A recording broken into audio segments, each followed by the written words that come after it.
Our first big meltdown fight was our second weekend. One night, my husband said to me, I can't live with you anymore. Wow. Warning, listening to this podcast is going to make your marriage irresistible. Whether you're exhausted from carrying everything and just want him to step up, or you're lonely and longing to feel close and adored again, that's totally fixable. I'm Laura Doyle, creator of the 6 Intimacy Skills, and for 27 years, I've been watching women go from burnt out and disconnected to having the passionate, easy marriage they always wanted. Love is learnable. The secrets are real, and this is where I teach them. So glad you're here. Stay to the end for your try it tonight takeaway. Real women, real marriages. This is the Empowered Wife Podcast. Rachel, welcome to the Empowered Wife Podcast. I'm super excited to have you here. Thank you so much, Laura. It's good to be here. So let's start at the beginning. How did you know your husband was the one? Well, my husband knew I was the one before I knew he was the one. We were set up on a date by mutual friends and family. And when he met me, he told me after that, he sat in the car and cried and said he met his wife. He knew right away. And I needed a little more convincing. But I think we both knew it was something really real, like within the first month. Yeah. Wow. Yeah. Oh, I love it. So he was super quick and you were pretty quick. A month is pretty quick, right? Pretty quick.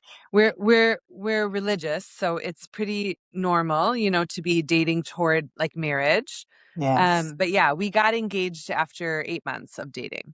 Oh, and what did Yeah, so it's pretty quick. what did you love about him? What convinced you? It's a really good question, Laura, and it really is one thing. I really felt very clearly what it was at the time. I felt like I'm sort of like a people pleaser sometimes. I can be a bit of a chameleon with my energy based on who's around. And my husband was just very committed to not allowing me to be a chameleon to his energy, but to understanding really who I was. And he made me feel very comfortable to just be who I am, and from the beginning. And it just I felt like at home with him. Oh, that what an endearing quality. It sounds like you felt really seen as well and understood. And comfortable. Yeah, comfortable. Just being yourself. I love it. I love it. Well, he Yeah. sounds like a great guy. So, when did things start to go wrong? Yeah, the second week. Yeah, for sure. Yeah, no, we talk about it all the time, even now. Our first big meltdown fight was our second weekend. We went to visit some of my husband's friends. And on the way back, he had a phone call with his mom, and I he had smoked a bit with his friends, and I don't.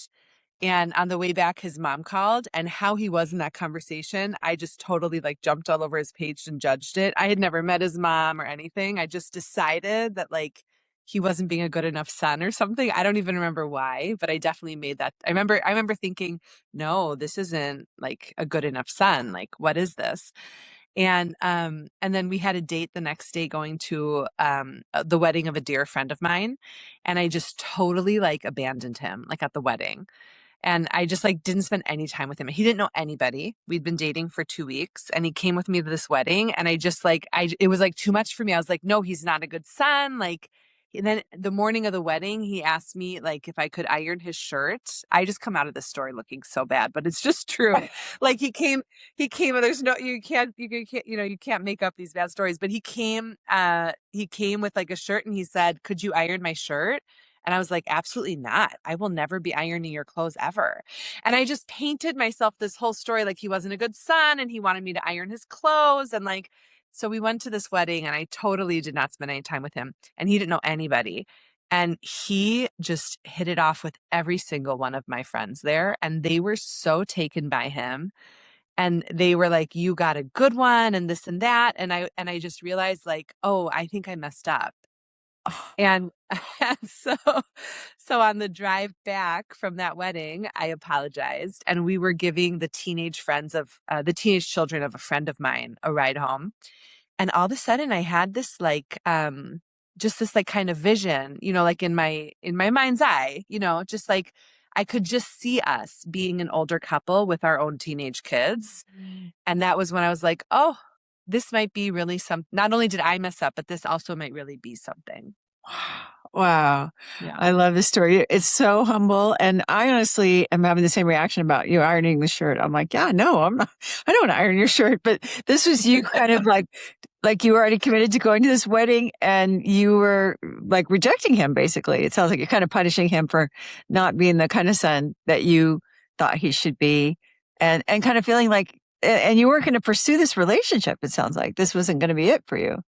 Is that? Yeah, I really didn't know. At the time when I met my husband, I went out on our first date Friday, and I had another date planned with a different guy Sunday. And I remember like Saturday night, I called that guy and I was like, I can't go out with you. And he was like, what do you mean? And I was like, I went out with this other guy and we kind of hit it off. And he said, well, but you don't think it's actually going to work out, right? Like, let's just go out on one date. He just was really trying to convince me to go out on this date. And I was like, I really can't say that it's not going somewhere. It really might be.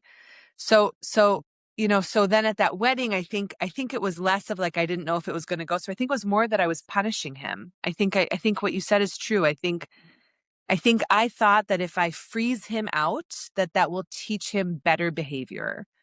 And I think I showed those kind of just really unattractive stripes that I have. Um, I think I showed that at that 2-week mark, and I didn't stop showing it for years, by the way. And he still loved you. Like this was it. Like even though My husband loves me a lot. he loves you a lot. Like you could Yes. not get rid of this guy very easily. It sounds like like because you're so cute, you're so accountable. Like this is not my best self. I'm telling you about here the way you're telling us the story. But yeah, he was already invested. He was already all in. It sounds like. Yeah. So I also want to just be honest and say I'm accountable now that I have the skills. I do not think I was that accountable then. okay, You know what all I right. mean? Yeah, I You do. still love me. I still love you. I guess that's what I'm struck by too. I think about this with my own husband too. I look back and I'm like, oh, I did that. And he felt like that didn't shake him. Like he still married me. So, and your story, I relate to it that way. So, okay. So then so you guys get married and decide to start a family. And, yeah, what happens? How's that go? Yeah, it went really bad. So, uh, Did you so say terribly bad or really bad? Like, uh, okay. that was bad. Okay. It would vacillate between really bad and terribly bad. But my husband and I had a lot of ups and downs. It was very dramatic. So either we would be like the most in love and the most amazing place, or like the whole world was burning down. It was just very dramatic. And that's very exhausting. Like, and it also doesn't give you so much safety or it didn't give me so much safety because it was like I didn't know which version was I gonna be triggering for that day. You know what I mean? Like I didn't understand how I was causing so much of this. And um, I'll give an example. I remember this one time we were married. I think I was pregnant at the time. I should just say within 6 months of getting married, my husband and I got pregnant. And to us, that felt like forever because we had just so wanted a baby. And then we've had like 5 kids in 7 years. So we really, we had the first 3 within 3 years exactly, like 18 months apart. So it was really busy. And we dove right into that. So I will add that because that's a big part of our story. But I'll just give like an example of how dramatic it was. Like I remember this one time we went to IKEA. He was moving in because we didn't live together till we got married. And he was moving in. I think I was probably pregnant already. And we went to IKEA and we were like getting things to furnish our new shared apartment, which I had lived in before for, I don't know, half a year, a year or something. And but to an area that we both wanted to live. And so we were in IKEA and I distinctly remember like everything he wanted. I was like, no, no, no. No, no, no, no. Just like I totally shot down everything. And I just want to add to this story. It's not like I have a good sense of style. I'm not like an interior design person. Like it was just this automatic thing of like, it'll be my way. Do you know what I mean? Like, no, it'll be my way. And I didn't even have a particular style I wanted. It was just it was just the notion of like I was going to choose, you know, and I didn't realize that, but that's what was happening. And so by the end of that shopping excursion, we got into some massive fight over nothing, but it was really over this control, right? And we got into this massive fight, and I remember we were like pulling out of the parking lot. I remember because I was like driving. I also like wouldn't let my husband, like I was driving and I was driving and I remember he was like pull over, and we pulled over and he got out, and we were like 40-minute drive from like on highways from our home. And he was like, I will figure this out. I'm not going to go back in this car with you. And I like waited there for a while, and he was like for real serious. And I was like, fine, you're going to say that. I'm going to drive away. And I like drove home, and he like, you know, made do with whatever he did. And he like eventually got home. And and that was like just one of the stories of like many. This was not, but on the other hand, we were also like so in love, and he would do everything for me. And all my friends around me were like, oh my God, you have the most amazing husband. So I had this very like dichotomous kind of life where it was like on the outside, it looked like so like my husband does everything for me and I'm the center of his world. But on the inside, I was just picking away with disrespect and control at my husband so often behind closed doors that it was like, you know, sometimes he would love me the most and it was as good as, you know, it could get. And then other times it was just a nightmare. Mm. I mean, that does sound scary. It sounds like, uh, like, yeah, terrifying that he would get out of the car and not get back in for that 40-minute car ride too, because, I mean, I can imagine feeling really abandoned. Uh, like you're saying, that's pretty exhausting. So, and I get like, and you've again been so accountable about explaining how you got there because there was a lot of control in the IKEA store. But also, you know, pretty heartbreaking to have that kind of a dramatic disagreement so early on, sounds like. I think I think there were feelings of abandonment. I also just think I had a lot of the diagnosing syndrome. Like I was like really on top of diagnosing my husband, you know, in my mind. Like, oh my God, what did I do? Who did I marry? He's not stable. What kind of man is he? Like, why is he, like you said, abandoning? Why is he leaving me? Like, why can't he like, you know, rise above his own feelings and just communicate with me, you know, even if it's difficult, you know, just a lot of like, what's wrong with him? What's wrong with him? Absolutely. That Yeah. was my mantra too. Yeah. Yeah, I totally get it. So, all right. So there's really high highs and really low lows, very high drama, and it's tiring you out. And, but but you're making it, right? And everyone's saying how amazing he is. And this is kind of giving you confidence that you have made the right choice. Yeah, there were a few things that gave me confidence, even in like the worst times. And they were his friends. He has the most amazing friends. And I would, even in the worst times, I would say, like, well, they wouldn't be friends with him if he wasn't also that amazing. Like, they're really, really good people. And that would give me a lot of comfort in the bad times. Yeah. And his family, he comes from like his parents and his grandparents, like they just very loving relationships. And the men in his family are very, very like at service to the women in his family.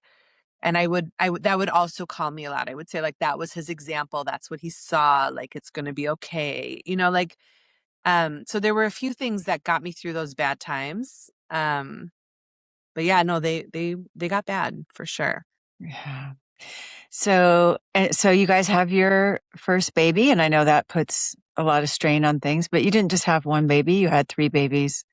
Yeah. Boom, boom, boom. Like one says, so it took 6 months, but once those floodgates open, it was like, okay, here we go, right? You're going on Yeah. this ride. So, yeah, so I know that puts a lot of stress on a marriage. So what happened then? Um, well, we had our first and then we had our second. And the first put stress on the marriage, but we were together, you know, like we really wanted this baby. We really wanted to be parents. And then the second got really hard because it was like, you know, it took me a long time to learn how to love equally, but not have time for everything. That was Oh. a hard lesson for me, like as a parent, as a mother. And I really just took out all of that difficulty on like my husband. Like he wasn't even involved in it, but like I had nowhere else to put it because I wasn't going to put it on my kids. Um, so I just like funneled it into discontent with him like all the time. And and there really was no way that he could win, I want to say, because it just in all honesty, because like I wanted to do everything, Mm.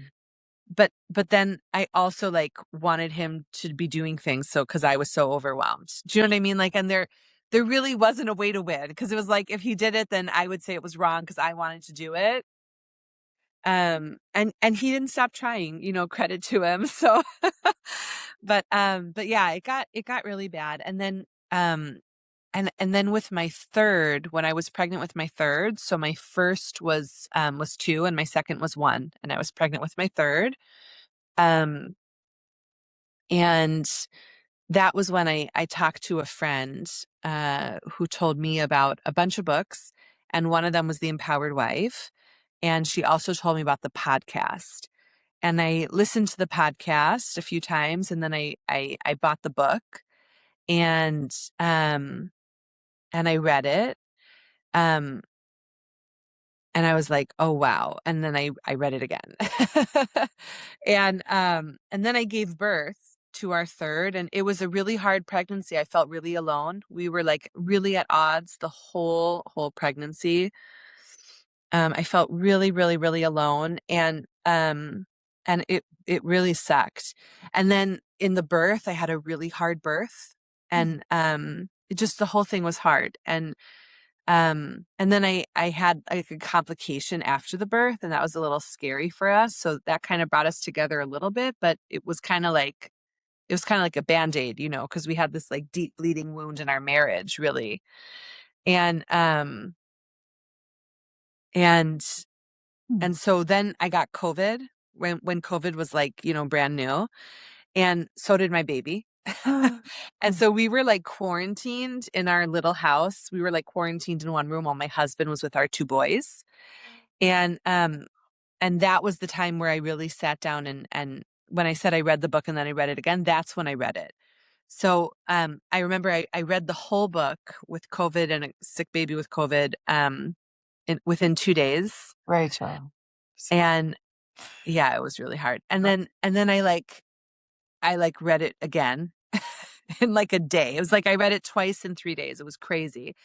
And then when I came out of that quarantine, um I like tried out the skills for the first time. So I always remember it because it was this massive juxtaposition of like before the quarantine and then after. And then I I tried to use respect, and I say try to because I'm not always successful. I tried to use respect, and you know, self-care was always my hardest skill, and that's a big part of my story, which I'll get to in a second. But I tried respect. I let go of the control. I had a really big connection to what you wrote in the book about our shared paper because we had all these young kids. So, you know, I got my paper and I got his paper, but then there was this little part in there that changed my life really about the shared paper. And I started looking at that shared paper, you know, our kids, how we raise our kids and stuff. I started looking at that as a way to receive from him. Like he wanted to raise them in this way, and I was going to receive that, like Mm. that way. And because that was our shared paper, and that was something he was trying to give me, and I was going to choose to receive it. And that was a total 180 because before that shared paper was like, it was like the battleground, you know, for every fight. It was like, you know, whatever. You want to put a boundary, I want to give them everything. You want to, you know, whatever it was. It was like, you know, just clashing. And so that was really, really a pivotal moment. And but I wasn't good at self-care. Okay. So it was really good for a while, like a really short while. like we had like the 6 week kind of honeymoon from our up and down thing. And then I started getting a little less good at the skills because I was, not filling up my own tank, right? Mm. And and then um one night my husband said to me, I can't live with you anymore. And we had 3 kids, Oh my gosh. and one of them was like a newborn, really. I mean, she was, 4 months. And he was like, I can't live with you anymore. And he showed me that he was looking at like apartments on his phone. Oh, And he started Rachel. yelling at me, and our kids woke up. Our now 3-year-old and 1.5-year-old woke up, and the baby was crying, and everyone was like together in this room because he was just like yelling at me, and he was like not going to stop yelling at me. And I was like, making the whole thing worse because I was like, what are you doing to our kids? This is horrible for them to, I was just making the whole thing like worse and telling him all the things he was doing wrong. And he was like, I can't stay here another minute. And then he left. He just like walked out. And and I remember looking at the door when he walked out and looking at my kids who were all like a mess. And I remember thinking, this is a moment. Like, what do I want? And I ran after him. Like I didn't have shoes on. And I like ran after him with the baby in one arm down the street. And I said, um, you know, I I reached for the skills and I said, I really want you to stay. Like I really want us to live together, something like that. Um, I don't remember my exact words, something like that. I like expressed my desire of what I really wanted. Oh, I think I said, I really want our marriage to work. Like, I really want our marriage to work. And he was like, well, I can't live with you. And I said, I trust you, um, Wow. to know Wow. what's right for our family. And I know that you want what's right for our family. And then I turned around before I said something else that was going to like ruin it. And I like walked back to our crying kids. And I had no idea what was going to happen.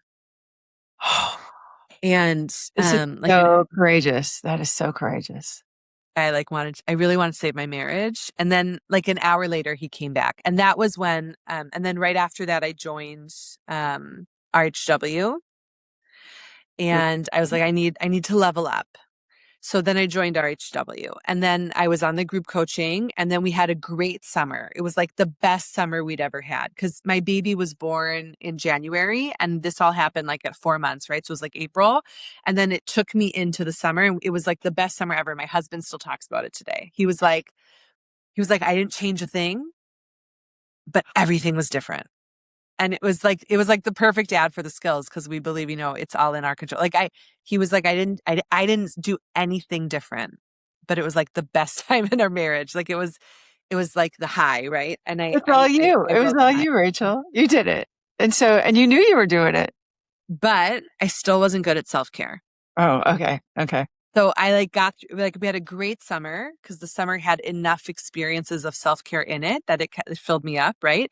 But then the year started and I wasn't good at self care. So then I had these 3 young kids and I was working. I had my own business, and it started going downhill again. And and then um and then I started watching how as our marriage started getting hard again and struggling again in really real ways, um I started seeing how it was affecting our kids because they were getting older.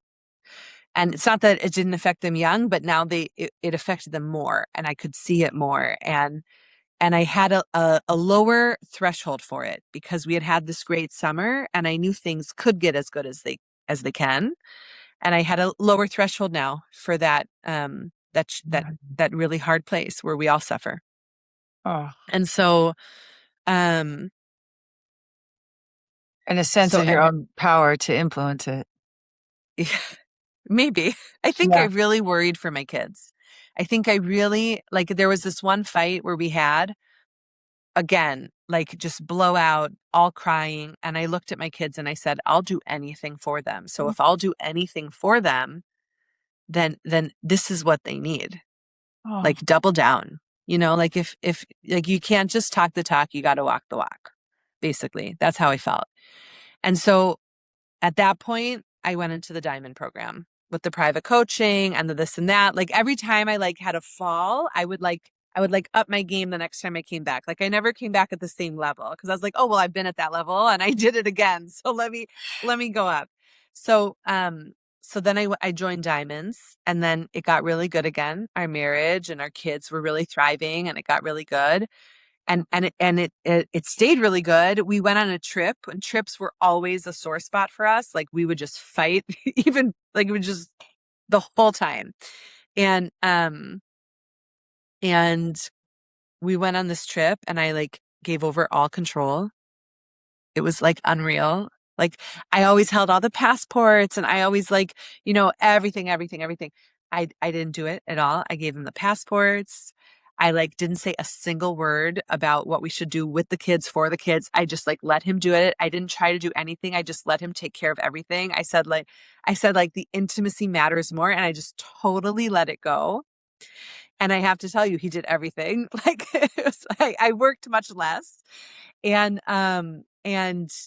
And then we got to where we were going, and we had planned to take like a little break from kids. And he was just so magnetized to me by this like release of control.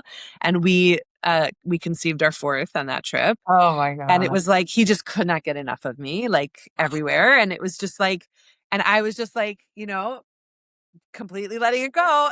And just like, and so we got pregnant with our fourth.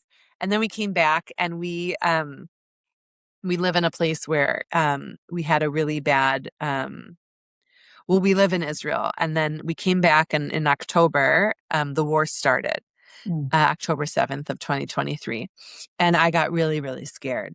I had never been in a place with sirens and bomb shelters, and like I grew up in the States, and I just didn't know how to handle that. And so I remember distinctly we went into the bomb shelter one night with siren, and we got a notice that they were scared that there had been an infiltration, like of terrorists, from a neighboring country, and our like bomb shelter wouldn't close, and like it wouldn't lock because it was like old, and we hadn't used it, and like. And I remember distinctly being like, we need it to close. We need to close it. And my husband was like, you need to calm down. We're going to be fine. And I remember thinking to myself, because I was really skilled, right? I remember thinking to myself, like, um, is this worth the intimacy? And I remember saying, our safety is worth the intimacy. Like it's worth the loss of intimacy. I just remember thinking that like very clearly. Like I have to And control this because yes, like otherwise I like have life to or keep the death. faith. Yeah. Yeah, it really was. And it felt that way for us in that moment. It wasn't, but for other people it was. And so like, um, and I just totally took control. I was like, we need to have this food in there. We need to have, and he didn't want like anything there. And I was like, we're going to follow the instructions of the government. And he was like, we don't need to there, and it was like, it was just an everything. And I just took it over. And then the marriage just like instantly suffered. And now I was pregnant with our fourth because we had been on this like, really great wave, and the marriage was just getting harder and harder and harder. And I will say it never got as bad as it was before because I had the skills, right? They were a part of me now. I'd been living with them already for several years, um, you know, 2 years, I think at that point. And so it never got as bad, but it got bad. And again, I didn't want to live that way anymore. And so it got bad. And then it got bad in my business. Like I had a bunch of employees and people who worked for me in my business. I run a business where I only employ women. And so there's no, male blaming. It wasn't like my husband it was just a bunch of women. Um and and it just started crashing. People who had been loyal weren't, and people started, leaving, and all sorts of different things. And the the story isn't completely ethical on their side of like how they navigated it, but when it all started falling down, there was nowhere else to look but inside. I mean, there was just nowhere else to go because it was like all around me, like I was the only common denominator, Laura, you know, and, and it was me. It was me. I mean, this is a big moment, Rachel, because just because you're having problems in your marriage and at work, not everybody goes to, it's me. People go, well, it's him and it's them. Right. I mean, this But is it a big can't be moment. everyone else, Yeah, I just couldn't. It couldn't be everyone else. It was that level of like just kind of implosion of everything. It was that level. It sounds Yeah. painful. It sounds like an awful It time. was so painful, Laura. I felt betrayed. I felt like I'm a good person. Why is this happening? But at the end of the day, I was like, this control was coming out of me everywhere, and I just couldn't see it. I could not see it. And it was like leaking everywhere. And I was just overly trying to control these women who I dearly loved. Hmm. And, It was a you blind spot. know, You didn't know. it Didn't know. big, big blind spot. I'll say the wound hurts today still. Oh, God. And so when that happened, when it became everywhere in my life, I said, okay, now I'll do the coaching program. um, and, um, and so I wrote to Kathy and I said, I'd like to join the coaching program. She said, let's do an interview. And she said, we start in a week. And I said, okay, and I was kind of hesitant because of the cost of it. And, was I going to do it? Was I not going to do it? The time commitment. And I had, 4 kids, 5 and under. And it was a lot. And then so I sent an email and I expressed a desire. And I said, I'd really love for Stephanie to be my coach. Because I had been on a call with Stephanie once, a group call, and I had brought up an issue of parenting. And she had shared a story very vulnerably that I carry with me to this day. I mean, Stephanie's stories they do change my life. I relate to them so deeply, and she's so vulnerable and it's so authentic. And so I just expressed that desire, and I sort of decided within myself, like, if this is meant to be, then it'll be meant to be. And Kathy wrote back, and she wrote back like right away, and she was like, well, she's probably full, but I'll ask. And then she asked, and she wrote back and she said she said yes. And I said, then I'm a yes. And I joined the coaching program, and yeah, and then I had the best year of my life. And I just want to tell you a few of the wins of that year. And it's just a few because there were so many. They're so ridiculous. They're so ridiculously big. Like, so I'll just give a tiny backdrop of the financial thing we'd gone through. So my husband, he earned a lot, like a good amount when we first got married, but then he joined this higher education program, like a postmaster's program, and it was several years long, and and he was earning very little, like poverty level. I mean, I was earning a lot, but he wasn't earning money. And I would just constantly tell him, like, I feel the weight of this on me. I feel the weight of this. And we had separate accounts, and he was constantly in the minus, and I was like transferring him. Like, his account paid for our life. We didn't like split the rent or anything, but it was like we just hadn't combined. Excuse me, our account. We just hadn't combined our accounts. Yeah, but it And sounds very I heavy was and very constantly stressful. like, yeah, he was like in the minus. And then every single month that he was in the minus, um, I would feel like he wasn't enough of a man and he wasn't supporting us. And it was just like this constant in your face all the time. And so one of the things I had done when I joined either RHW or the Diamond, I forget which one, was I released control of the finances. I never took them back. And in order to do that, I had to start like transferring, because I had, as a private business owner, like I hadn't set up my business well in the beginning, because I just didn't know how to. And so all the money from the business was coming into what had previously been my private account. And so what I had to do is I had to make a salary. And so I made a salary and that went into our shared account, and that was all the money I had. And that was what it was. And like, this is what it is. And it became very clean. And so actually following the skills and releasing control of the finances ended up making a lot of order and organization in my business. It had a great side effect of that. And so I gave it to my husband. I never took it back, and he totally took it on. And it was just, that's all we have. That's all I earn. That's all I can contribute.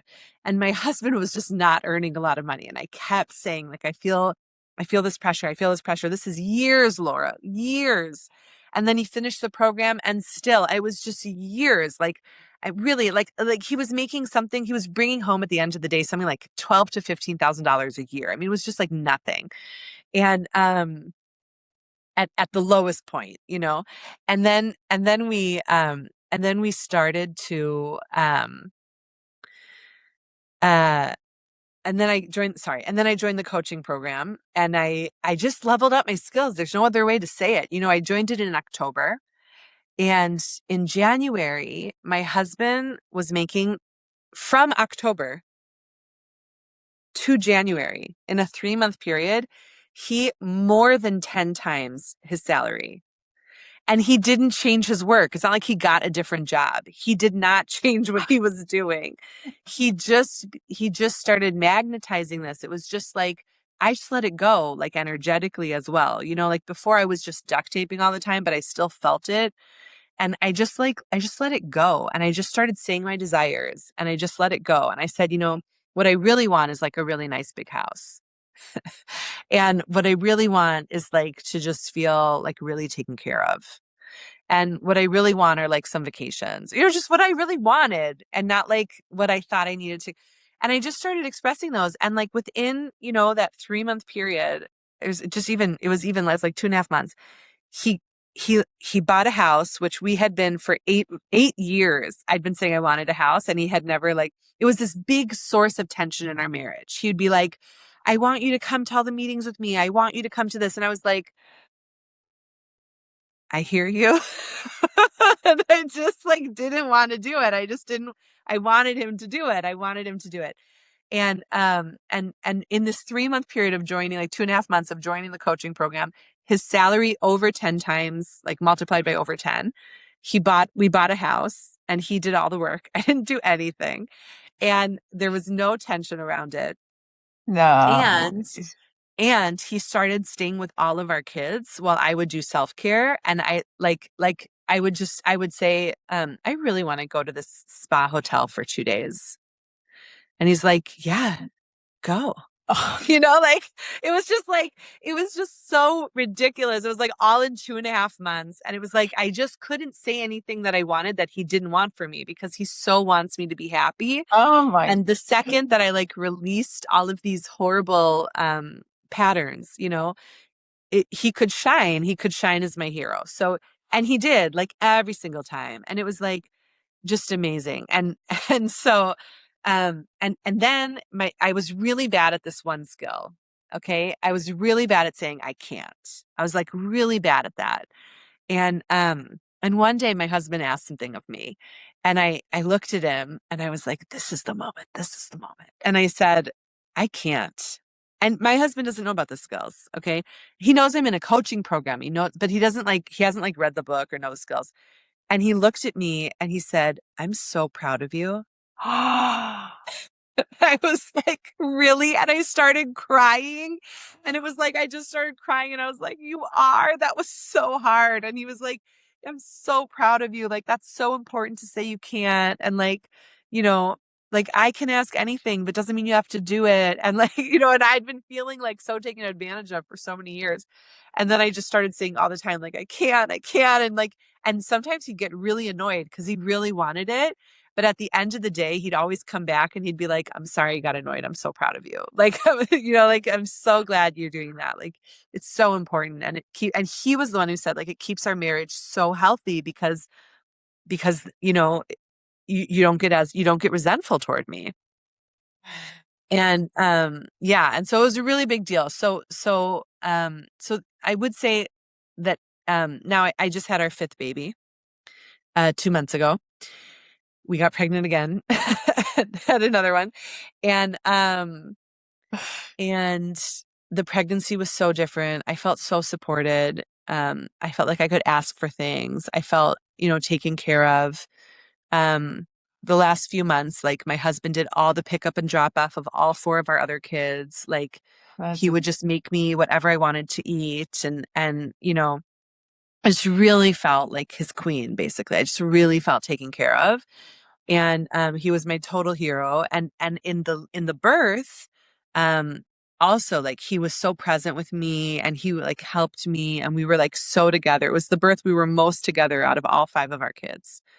And the postpartum was like, Laura, I mean, the war with Iran started. Okay. So I like gave birth in bomb shelter, not like inside of it, but I was in and out of it. And like, and it continued. Our kids didn't have school. So we had all four kids at home without school. oh, And then we had a baby, like a newborn. And I had a bit of a harder birth with our fifth birth and I needed a longer recovery. So my husband was just 24/7 with four kids, seven, ages 2 to 7. Okay. Um, who, and he just was on it and he was like bringing me food in bed and I stayed in bed for 2 weeks no and way. he was on everything. And all he wanted from me was one, to rest, two, to eat, tell him what I wanted. And three, he would just make it to order. And three, to be able to come in and share how he felt and not have me try to save him and not have me get up. And he would just come in and sometimes he would just need to say, this was just the hardest day. I'm having such a hard time. And he didn't need me or want me to like change or do anything. He just wanted me to hear him. Oh, And it was so powerful. And I just heard him and I heard him because I wanted to. For so many years, I was hearing him just because I like needed to, because I needed to learn respect. But then I wanted to respect him. And it was like for so many years, Laura, I thought my husband had to earn my respect by his behavior first. I had to feel it to show it. And then once I started showing it, so quickly, I started really feeling it. Right. And this was just like feeling it all the time. Um, and then I started getting up and doing more. And that was just horrible for our marriage. Because the minute I got up and started doing more, I didn't know how to pace myself, right? So then I started doing too much. And then I didn't have energy. I wasn't on top of my self care. I was resentful. And every time I was resentful, I would say self care, resentful self care, resentful self care. And sometimes I couldn't do self care right then, right? And my husband was there and I didn't want to like ruin all this good stuff that we'd built. So I would be like, okay, drop down and give 10 gratitudes, like in my mind, all the things that are good, all the things that are good, just reframe, right? Use like the spousal feeling prophecy. I was like grabbing for everything. But I really, really, really didn't get that self care back. So then we spent a month, this last month, where it was harder. And I wouldn't say it was like horrible, but it was harder. And there would be like days that weren't good, and it never dropped down and we weren't in cold wars, but it just was hard. And I want to share that because I just want to say, I feel like I'm such a success story of the skills. Like there's not anything I wanted on my like list of desires that I didn't get. Like I didn't even have to wait, like I got it. But but it's not like it's for me at least, just personally, it's like this lifelong journey. And it's just I never like get it and then I'm good, and it just doesn't work that way for me because my go-to automatic thing is to fall back on control and to let go of my respect. And I do that because I feel taxed out and resentful and I automatically go to this place where he's supposed to fix it and make me feel better. And this is just this automatic go-to that I have. And so now I'm redoubling down with the skills, right? Like I'm rejoining like our coaching group sessions and rejoining like all the group calls and rejoining, the skills. And I will say the biggest thing I have a hard time doing when I rejoin the skills, when I re-up my game, the biggest thing that I have a hard time doing is just taking back that responsibility, because I get to a place, Laura, where I feel like when I get away from the skills, where I start to get resentful again and this and that, I start to get unskilled and I feel really undignified. And then I just sort of lash out, like within myself, but I lash out at him. And then sometimes I just lash out at him also, like at him. And I get to this place where I'm like, well, why should I have to do all the work? Like he should be fixing it. And this is like my bug. It's like my fallback, and then something, yeah. And then something will happen where like I hit some kind of low enough place for me where I'm like, it really doesn't matter who takes control. I want a better life. And I already know it's proved itself over and over again. When I do the skills, I have a happy home. I'm happy. I do less. I'm more taken care of. My husband's happy. My kids are happy. Like it's proven itself for so long now. And through so many years. And so there really is, no questioning it. It's like, do I want to be happy?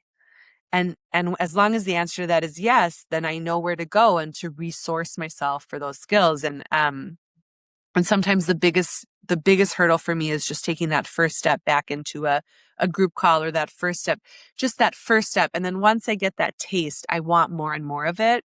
But sometimes it's just really hard to like take that first step um, because I just really want him to do it, right? I want to like, I want him to be the problem and he has to fix it, because that releases me from everything. But when I do take it, without fail, it's like you say, it's like I've heard all the coaches say, like I've never seen the skills not work as long as they're practiced. And that's true for my life 100%. As long as I practice them, and I'll say my husband doesn't even need me to practice them 100%. Like I can give like a 50% skill effort and because that's the safety we've built over the years. And then once you give that 50%, he's happier, I'm happier, I'm taking care of myself. And then it's so easy to go to that 100, because it's like, it's such the 50 to 100 is such an easier journey than the 0 to 50 for me. So it's that's been my journey. And I just really want to say thank you for making an approach and putting this into such an approachable way for me to learn things I just never knew and wasn't taught about how to be in a marriage and how to stay dignified and really how to take responsibility for my own happiness and to stop controlling everyone around me. And I feel really grateful to you. Oh, So thank you. oh, thank you, Rachel. I mean, I think your story is amazing and inspiring. We've got really low lows and really high highs. And then I just love your authenticity about like, if you're not in the conversation, if you're off having a baby, right, for a while or whatever, it's easy to fall back into feeling resentful or to have control come back or feeling victimized. Like it's all his fault and I want him to fix it. And I just relate to that so much. Same with me. And that is part of why I'm so happy we get to be on this journey together, just to remind each other, like and I especially love the way you describe, like if I can make a half effort, if I can get halfway there, like my husband will meet me halfway. And then I remember like, oh yeah, I kind of like that guy. I kind of respect him and it feels good again. And I think, and I know that pain of like trying to get over that little hump of like, oh, why does this have to be my fault? That accountability can be really hard to reach for, but I've heard you reach for it again and again and again. And, I also just want to say, I think your incredible commitment to your kids, I just heard what a great mom you are. Like I would do anything for these kids. And then you did, right? And that was part of what helped you get over that hump. So I think it's incredible and so real, so authentic. This is a real marriage we're talking about with 5 real kids in it. Yeah. And, how do you think, well, first of all, so let me ask you this. So what is your marriage like right now? Yeah. Just before, so I don't forget, I also want to say that once I joined the coaching program and I started really leveling that up, not only did I see my marriage change in that 2.5-month period, but my business changed. And the team that I built, the people that I chose, the people that I I committed to, and the way that I then managed that team and heard them, and released that control and brought such a different me to the table.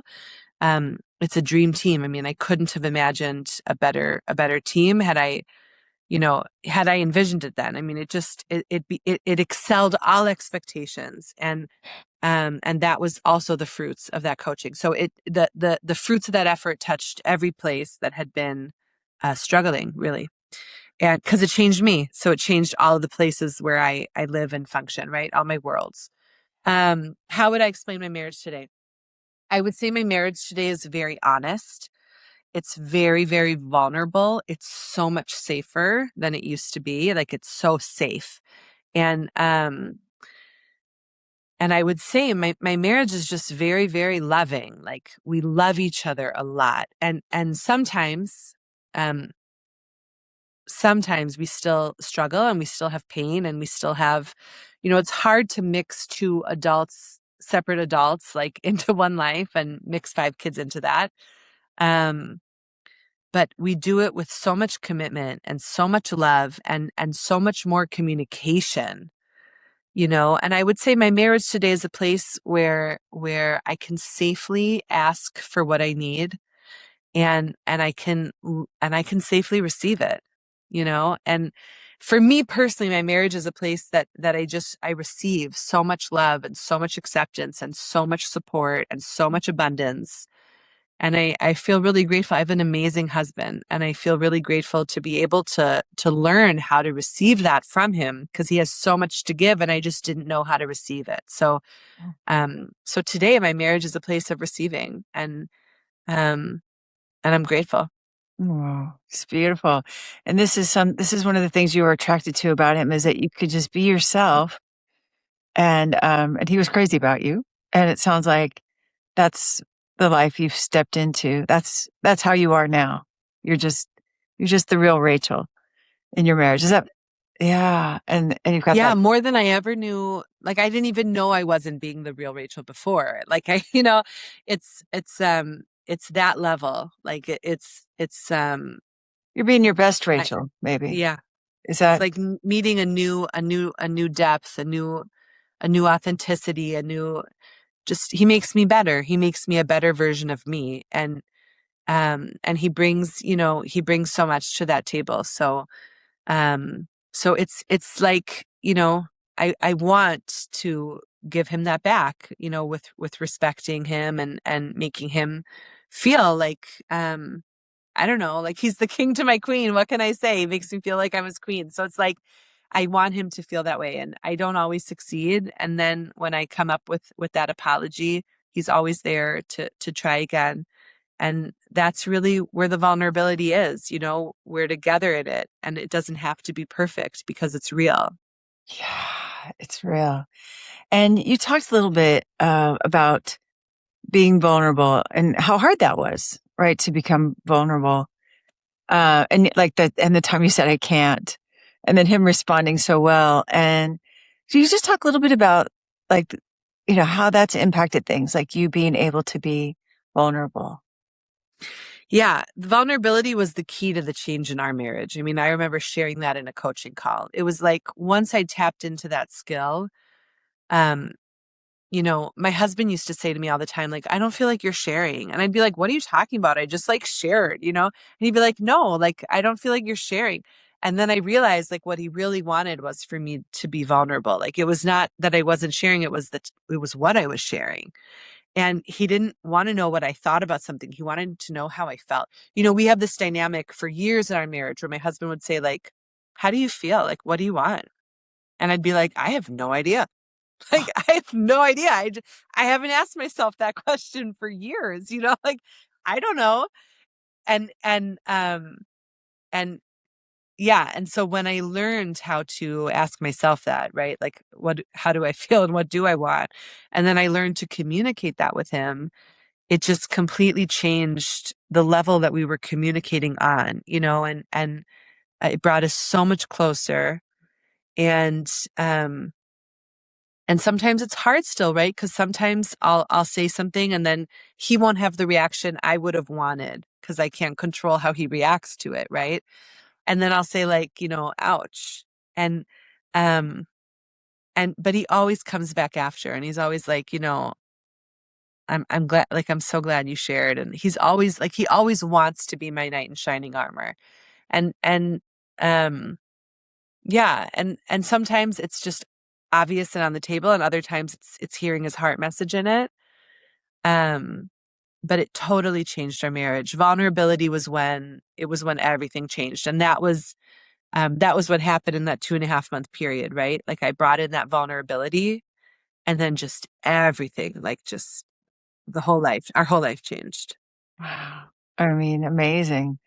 It takes a lot of courage to be that vulnerable. So I know you were really brave. Is that something that you also used with your team at work? Or what skills did you bring to work that transformed those relationships? Yeah, great question. I think it was three things in like three pillars, even though it was all the skills. Um, it was vulnerability for sure. Definitely a big one. Expressing desires in a way that inspires, and releasing control. Um, those were the pillars that I was definitely standing on with my work team. And but at the end of the day, as long as I'm practicing the skills, um, to some degree, hopefully more than less, just because it makes my life better. But as long as I'm practicing the skills, um, it changes it because I'm different. You know what I mean? And as long as I bring myself in this different way, um, it's just a different frequency, like for the team to be functioning on. And it sets that stage for just a totally different vibe, a different energy that's just better for everyone. So you're a girl boss, sounds like, right? You got a big team. You have your own business. So what's an example of how you would be vulnerable at work? Great question. Um, First of all, we were dealing with this big break in my business, right? Because of all this stuff that had happened before I went to the coaching program. And that was still like, it was still leaving its remnants on the team, because we had before been like one really large, very close community. And then it sort of divided it, right? And so the first vulnerability was definitely saying how I felt hurt, and allowing myself to just share that, and not having to have everything together and figured out. And then the second vulnerability was saying, I really don't know. I really don't know what's right to do here. I really don't know, like, the way forward. I'd love to know your thoughts, because I really don't know. And and just it brought a lot to the table, because my team is so great and they have so much to offer. And and yeah, and then I would say the third one was like was in the middle of all of that. Um, like that was, yeah, in the middle of all that, I had to step back into teaching a bit more, and I had stepped back from teaching and had been integrating other teachers, like growing the team. And I had to step back into integrating a bit more. We had like a few cases that happened, social media, big trend things, and it needed me to come back in. And in order for me to come back in, I had one of the other teachers who had been a head teacher had to take a step back. And navigating that with the skills preserved our relationship. Oh, And in 100%. And that came through expressing desire of what I wanted for the course. And then it came through the vulnerability of me saying, I'm so scared of what this is going to do to our personal relationship, and how, and I'm so scared. And also this is really what I want.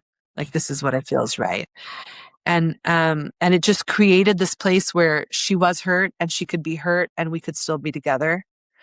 And it preserved the personal relationship while the work dynamic adjusted. amazing. That sounds like I don't know. Like, do they teach that at Harvard Business School or like it sounds like what an incredible thing. And I can relate to this challenge of like somebody's got a prestigious position and you need to make a change. And it did hurt her. I love that part too. It did hurt her. It wasn't that you were able to say it and like, then she wasn't hurt. No, she was hurt. And it didn't mean the end of your relationship. Not at all. It sounds like you actually, maybe it even strengthened your relationship to go through that together. I don't know. Is that fair to say? I'll tell you what I think. I certainly think that our relationship is very honest and very real. So in that way, it strengthened it. And she could communicate her hurt with me. The biggest important part as a business owner was that third pillar. It was that I didn't try to retake control. I didn't try to go on her paper. I didn't try to navigate her hurt. Like I didn't try to fix it for her. I just was vulnerable with my fear. I expressed my desire. And at the end of the day, what I wanted to happen, we both knew that was going to happen, right? And I didn't need to bring it in a top down way. I could bring it in a soft way because there was no need to, I understood that I didn't need to stake my claim. And I understood that through the skills, right? And so it stayed really soft. And then I just didn't try to change it. I didn't change my decision so she wouldn't be hurt. And I didn't change I didn't take control of the conversation so she wouldn't be hurt. I just didn't get on her paper at all. And I just let her paper be her paper. And you And I just stayed her. You Yeah. bared witness to her hurt because you're telling me about it, right? So I know you Mm. heard it, didn't just dismiss it or you say that doesn't matter. Like, yeah, it did matter to you that she was hurt. Very much. Yeah, there was a lot of respect there. I definitely heard her a lot. And also after I expressed desire to her several times after to hear how she was feeling at that point. And that was it really, really preserved that relationship. Amazing. I love it. What a great thing. The skills work at work. So, and Yeah. you figured that out. Like you applied them. Seems very high level. Okay. So, and what about your kids? Like, how has this impacted your kids that you've done all this? You've become so skilled with relationships. Yeah. I think the biggest impact on my kids has been a happier home. But I'll give you one example of a very like day-to-day example of how it affected my kids. So my oldest like doesn't like to wear sweaters like in the winter to school. And you know, I just want to bundle him up, like it's cold outside and I just let me feed you and bundle you up for goodness sake. And we would really battle about this every morning. Okay. I'd be like, put on your sweater. And he'd be like, I don't want to wear it. And I'd be like, put on your sweater. And kudos to my son. He wouldn't just like put it on and then take it off after, he wanted to bring me his authentic self. He wanted to say like, I really don't want to wear this, and it would just be like a daily battle, in the morning, just daily. And it got a little more complicated because sometimes my husband would like take my son's side and then I would let it go because I was like, but then I would feel like it got a little more complicated some days, but this underlying like, dynamic of me wanting to bundle up my kids and my kids/husband being like, let it go. And me being like, oh my God, that's like tearing at the core of my motherhood. I have to protect them and keep them warm and safe. It just went on for a really long time, like definitely over a year. And then when I joined the coaching program and I like really leveled up on every skill. And when I say leveling up, I really mean leveling down because I took it deep into my kishkas, like I took it deep into my bones. And I changed who I was, right? Like there was no part that was left about like kind of a little bit doing it to manipulate my marriage for the result I wanted, which definitely was there in the beginning. Sure. I really changed who I was, and I had to do that because I was seeing my whole life burn around me, right? So, and again, I was the only common denominator. So I really, really changed. So during that leveling up where I leveled deep inside myself, right? Like I basically wove the skills into my fascia. That's how I feel. Like they became an integral part of my parasympathetic nervous system and the automatic go-to when my sympathetic nervous system was triggered. I just intricately wove them into my fascia in every way. And when I did that, it just became obvious that during that morning interaction with my son, like I would not control him and I would like let that go. Like that's his paper. And that I would give him respect to be who he was, like as a little man. And so I just stopped. And I wouldn't say like, oh, are you cold? And I wouldn't say like, oh, did you feel outside? Like I just stopped. And I just decided either he's going to get cold and he's going to get a life lesson and not a mom lesson, right? Or he's just going to be fine. But either way, I'm not going to say anything anymore. And I just stopped. And it was like the morning was so much nicer. And it comes up occasionally again. Like, you know, I make like a really healthy breakfast every morning, want them to have a really good start to their day. I make them like eggs to order, all of them. And like, and then sometimes like I'll make him eggs and he asks me for the eggs, right? And then he'll be like, oh, I'm not hungry. And all I want to do is be like, eat the eggs, you know, just please eat the eggs. And sometimes I do. And then we have, you know, and then it goes downhill again. But when I just let it go and I just really trust him to know if he's hungry or not.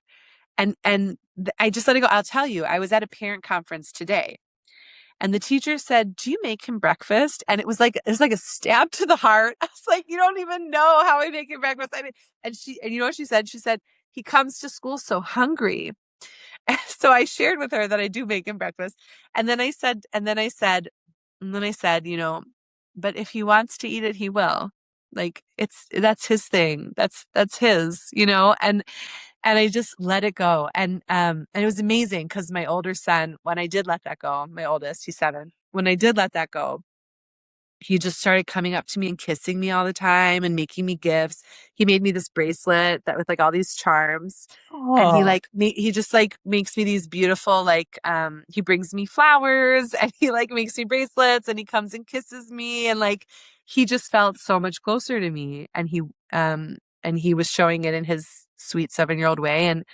And he started asking me if we could go on dates, like mom-son dates and like, you know, and it's just, so it really just changed that dynamic because I gave him space to just be who he was. And, you became so magnetic. Yeah, I guess so. Yeah. Well, I love that story. And I mean, I think that is the ultimate mom nightmare that the teacher says, like, don't you give him breakfast? No, don't you feed your kid? And here you want to feed him so bad. And it looks so frustrating. And the way you tell the story, it doesn't even sound like you like defended it. You were so surrendered. Like, yeah. And if he wants, he'll eat it if he wants to. Is super surrendered. But that, you make it sound easy. And I know it's not. It's not easy to do that. So it's very impressive that you have that skill. And it sounds like that interaction with that teacher even was dignified and not defensive. Yeah. Yeah, for sure. It's amazing. Yeah. And then after, when I told her that, she said, you know, but I do see his lunch, like the lunch. And she said, and sometimes I just think, I wish you'd send me a lunch too. Oh, so you get credit. You get credit for feeding your children well. Oh, I'm glad they know I'm not like starving him. You know? Right. Yeah. Kids can be so embarrassing. So I love it. Okay. So, all right. Well, this is an extraordinary transformation that you've gone through, Rachel. What would you say to a woman who is maybe one of the darkest moments you had where like maybe her husband's saying, I can't live with you anymore. He won't get in the car with her, or, you know, they have small kids and, all the kids are crying because of the interactions that she's having with her husband. And she wants what you have now, where, you know, she just laid in bed and got her food to order while her husband took care of 4 kids. And that, you know, you have, and your son makes you, you know, bracelets and wants to have mommy son dates with you. And you have a dream team at work because of because of how skilled you are. What's your tip to her? What should she do? Wow. Well, what I would say to her and what my tip to her, I guess they're connected. They're a little different. I would definitely say you're not alone. There's a large community of women that know exactly what you're going through. And even though it feels so alone, like, please know you're not alone. And my tip would be, try out the skills. For me, it's been life-changing. It really worked for me personally. And I would say, look into it and see if it's a fit for you. And, what's the worst that could happen? You listen to a podcast, like what's the word, I would say really give it a shot. And it's an amazing community. It's changed my personal life from a place of strength to a place of living, like it's not always a good life to be just strong all the time. And most importantly, it gives you community of people who put their marriages first and also are working on themselves.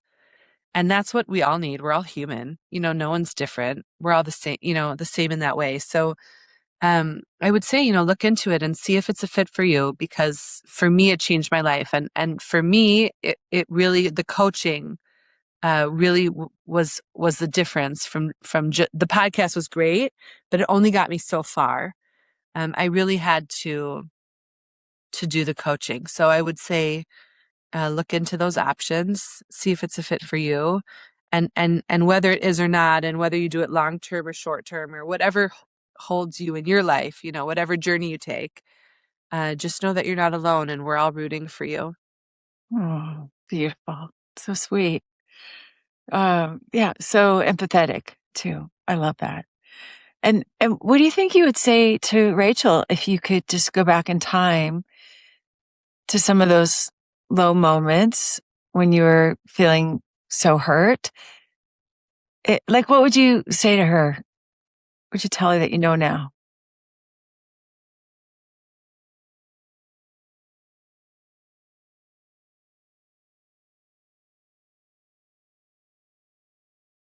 Um, the easiest thing would be like find the skills. But to make it a little more specific, I think I would probably say to myself,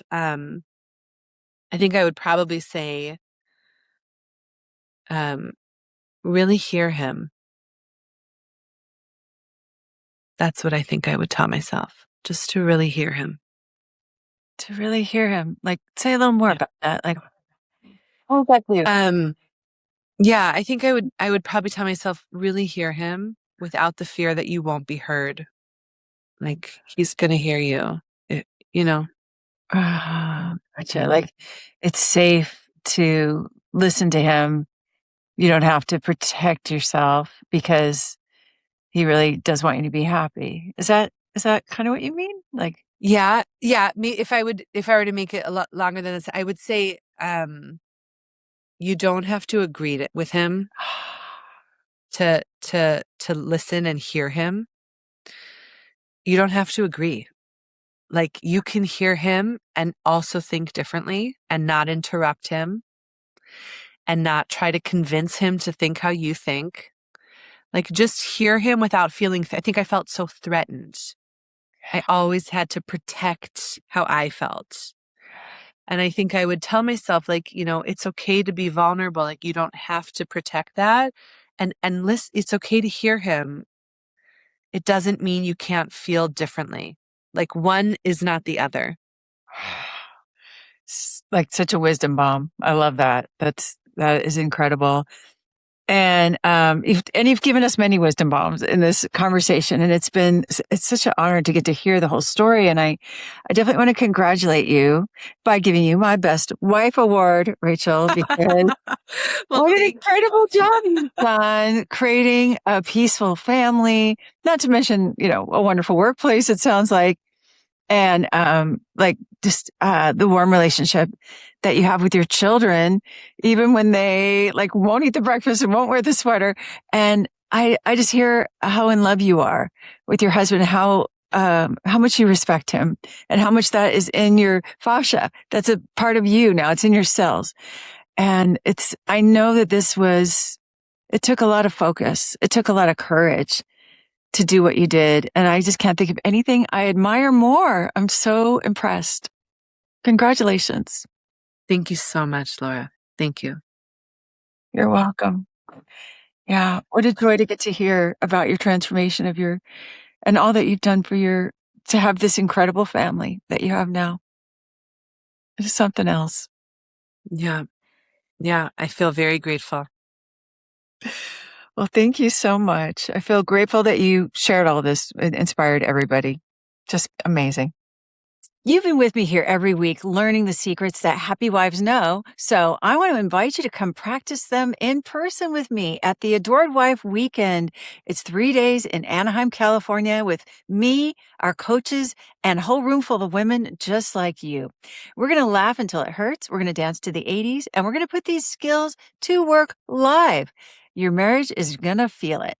October 9th through the 11th, early bird pricing ends July 24th. So save $100 and register right now at adoredwifeweekend.com and come practice with us. I'll save you a seat. Here's your try it tonight takeaway, relinquishing control. For over a year, Rachel and her 7-year-old fought every single morning over one thing, whether he'd wear a sweater. Maybe for you, it's the vegetables or the jacket or the shoes. Here's the surprising shift Rachel made. She just let it go. She decided it was his call. No reminding, no insisting, no, you're going to be called.